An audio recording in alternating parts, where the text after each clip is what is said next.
तो चले आज हम उड़ता हुआ यूनिकॉर्न और बादलों की सल्तनत की जादुई दुनिया में कदम रखते हैं।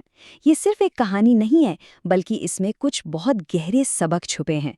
तो आइए मिलकर इस दिलचस्प सफर का आगाज करते हैं।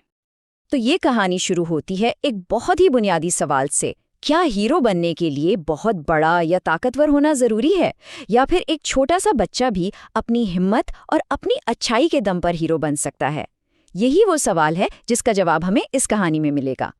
तो कहानी का पहला हिस्सा है एक आम से लड़के के बारे में, जिसे एक बिल्कुल गैर मामूली सफर पर बुलाया जाता है। आइए मिलते हैं आर्यान से। चमकती वादी, नाम से ही जाहिर है कितनी खूबसूरत जगह होगी। ये एक ऐसा गांव था जहां बच्चे खेलते थे, हंसते थे और जादू की कहानियों में खोए रहते थे।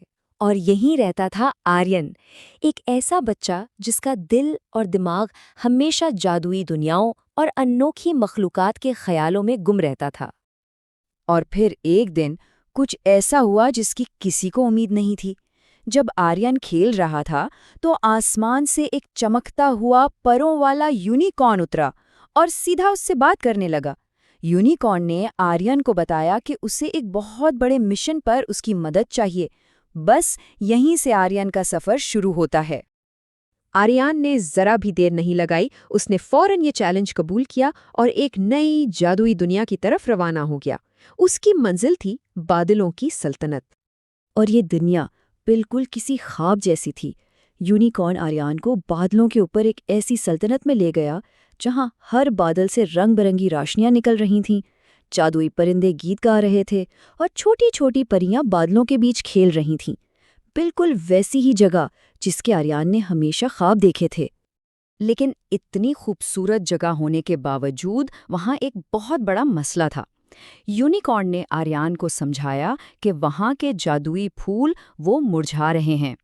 और देखें, जब ये फूल खिले रहते थे ना, तो पूरी सल्तनत रोशन और खुशहाल रहती थी। लेकिन जैसे ही ये मुरझाने लगे, हर तरफ तारीकी और उदासी फैलना शुरू हो गई। सच पूछें तो ये फूल ही तो इस सल्तनत की जान थे। तो आर्यन का मिशन अब साफ था। उसे इन चैलेंजेस का सामना करना था और ये साबित करना था कि वो इस काम के लिए सही इंतखाब है। उसका असल इम्तिहान अब शुरू होने वाला था। आर्यन ने फौरन काम शुरू कर दिया।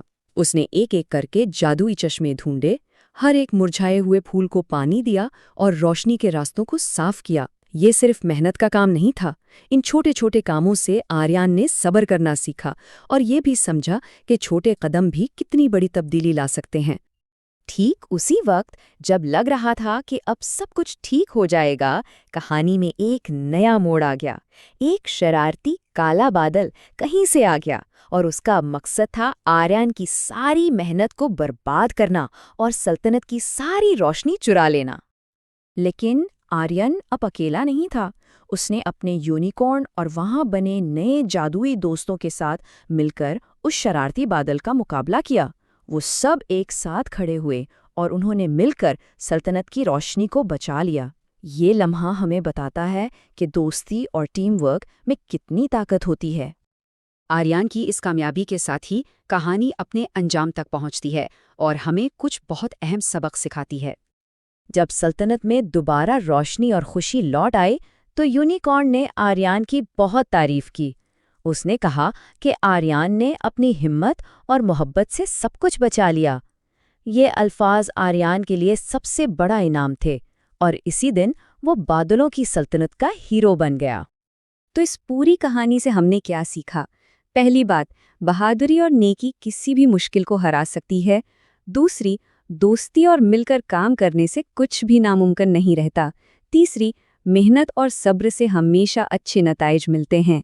और सबसे अहम बात ये कि हीरो बनने के लिए उम्र या कद नहीं, बल्कि एक अच्छा दिल चाहिए।